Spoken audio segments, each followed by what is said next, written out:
I felt something hit my mouth. I'll apologize to you. We were standing too close. So, here's all Dutch names. Hier begon Jan Hendrik in dit gebied. En dan hier begon Jan Hendrik in dit gebied. En Dan zegt, here's allemaal Dutch names. What Dutch names again, Ron, you said there were here? Gurking. Wissink. Hesseling. Rademacher it is. Middelkoop. Laker. Simmelink. This is the 20 acres where Grandma and Grandma's. Hier is de 10 hectare waar Jan Hendrik begon. Er staat geen huis op. Oh really? I didn't know that. Vroeger de Somsens farm.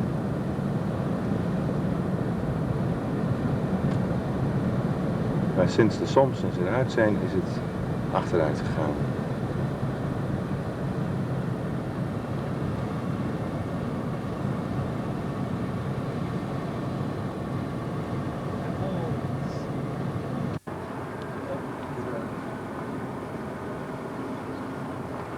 You used to have a great big picture put down here. Yes. Back to it. Yep.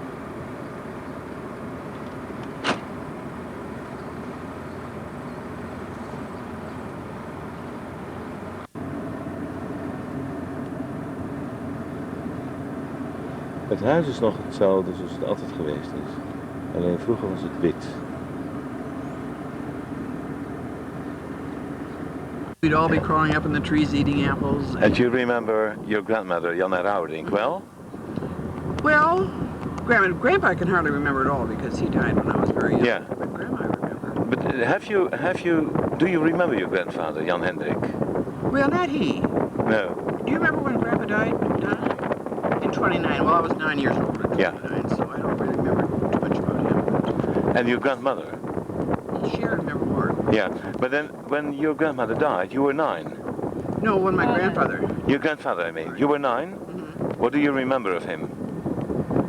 Well, they didn't talk very much English.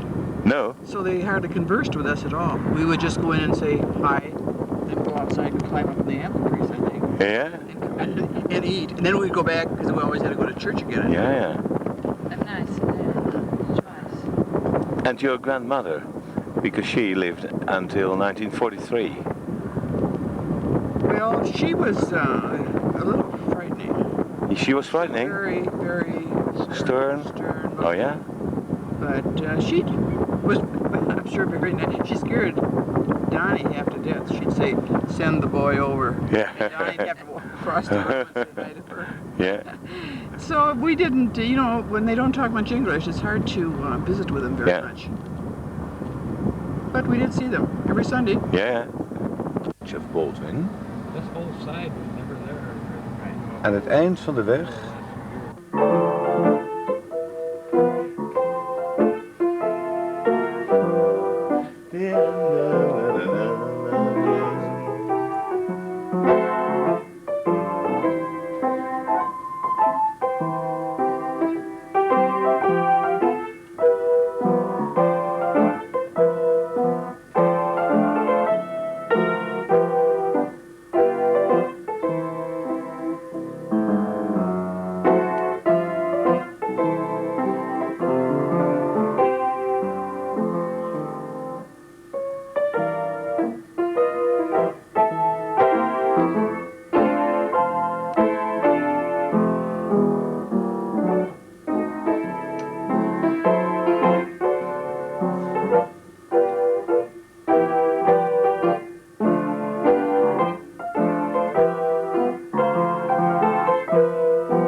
That's right. Oh, are you kidding? Yeah. Oh,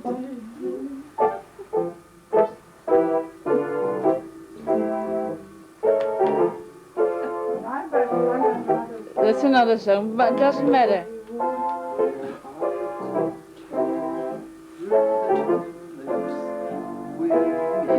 Well,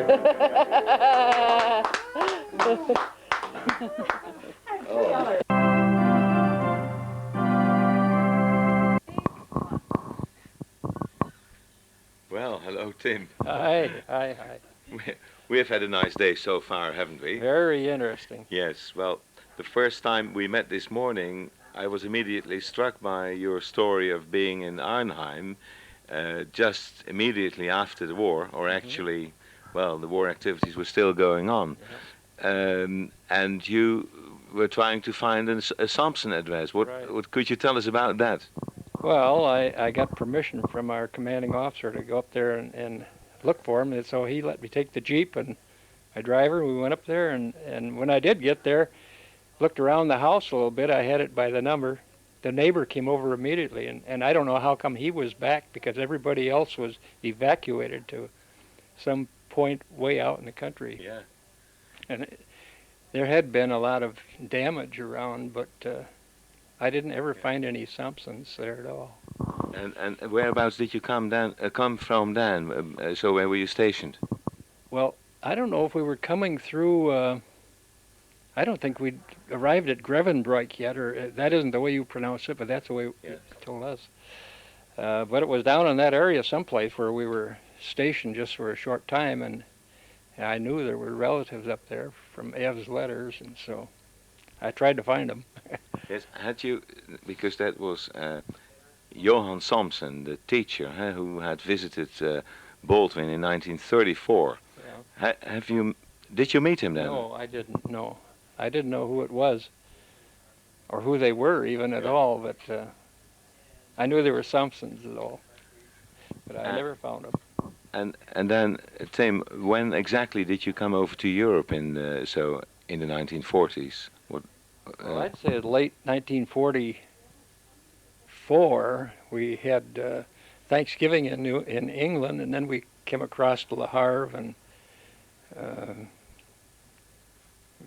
not Arnhem, but another. What was it?